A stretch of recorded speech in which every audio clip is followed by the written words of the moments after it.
Imagine a world where your morning team calls include a colleague in Berlin. Your lunch order is placed by an app developed in Bangalore, and your evening entertainment is K-drama streaming from Seoul. This isn't just a futuristic fantasy, this is our daily reality brought to you by globalization. This great integration of our world has launched us into a thrilling new era of connection, turning the planet into a digital age village square. But there's a catch. In this crowded square, we all speak different cultural languages. The same technology that connects us instantly also amplifies our differences, turning every email, video, call, and handshakes into potential cross-cultural puzzle. This promise of a connected world is real, but it comes with a manual we're still learning to read. The globalization has a dual impact on communications. It provides the tool to connect while simultaneously highlighting the cultural differences we must navigate to make those meaningful connections. The first one are the individualism versus collectivism, or the I and we dilemma. This dimension defines whether a culture prioritizes individual goals and identity, or group harmony and collective goals, which is the collectivism. A common example in a workplace feedback, an American manager, which is usually an individualistic culture, might give a direct public praise to a top-performing employee by name to motivate them through individual achievement, while a Japanese manager might address the entire team, praising the collective effort to maintain harmony and avoid singling someone out, which could cause embarrassment. Another example in social media, in individualistic cultures, social media profiles are highly personalized, highlight reels of personal achievements, vacations, and opinions. In a collectivistic culture, profile might focus more on family gatherings, group photos, and content that reinforces a group identity and belonging. Second, the high contact and low context communication, which is essentially the iceberg and the manual. In high context culture like Japan and Arab nations, the meaning is usually found in the context, body language, tone, and relationship. In low context culture, the US or Germany, meaning is explicitly stated in the word themselves. An example of this is business meetings. An American executive says this proposal is unacceptable. We need to see the 10% cost reductions. This message is direct and unambiguous. A Japanese executive might say this proposal has some very interesting idea. We have to study it with utmost care. Here, the meaning is not directly stated and implied. This must be inferred from the context and the polite phrasing way of stating the concern.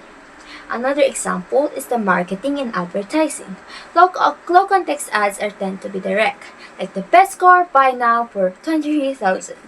While a high context ad tells us a story about tradition, family, emotions, relying on the viewer to connect the brand to those positive feelings without a hard sell. Third is the power distance. This measures how society handles inequality. In a high power distance culture, they accept a hierarchical order, like in Mexico and India. In low power distance culture, they strive to equalize the power, like Denmark and Israel. An example is in Sweden, which is a low power distance culture, a junior employee is expected to openly disagree with their CEO in the meeting if they have a better idea. While in Malaysia, a high-power distance culture, the same action would be seen as profoundly disrespectful and insulting. Feedback would be given privately and very delicately. An example in educational systems, in low-power distance culture, students are encouraged to question teachers and engage in debate to foster critical thinking. While in higher power distance culture, education is more about one-way transmission of knowledge from the respected teacher to the student who is expected to listen and absorb. Fourth, the digital divide. The gap between those with access with modern information and communication technology and how they use it and the skills and those without. A common example of this is a student in a well-connected city can attend virtual classes seamlessly, while a student in a rural area with poor internet cannot, exacerbating educational inequality. Another example is in skill and cultural literacy.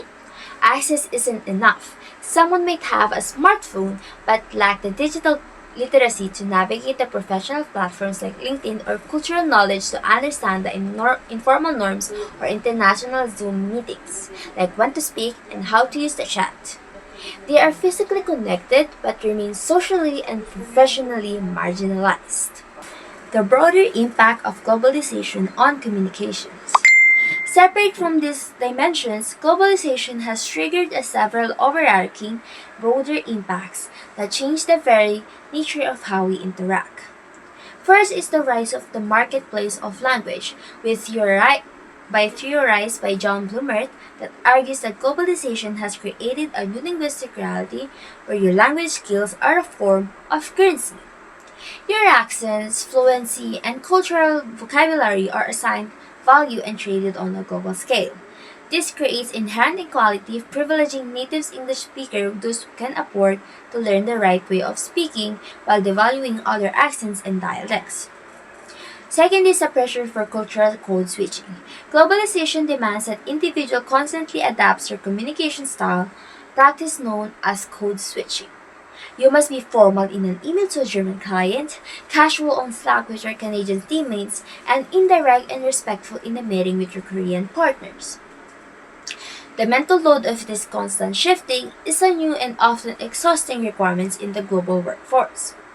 Third is the compression of space and time.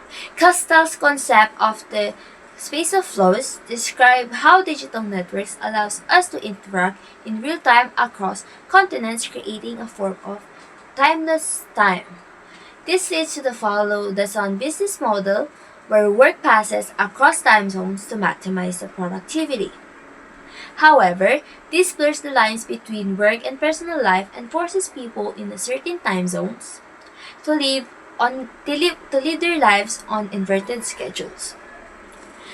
Fourth is the standardizations of communications. There is a powerful, often silent, pressure to adopt a homogenized, primarily Western, low-context communication style in international business.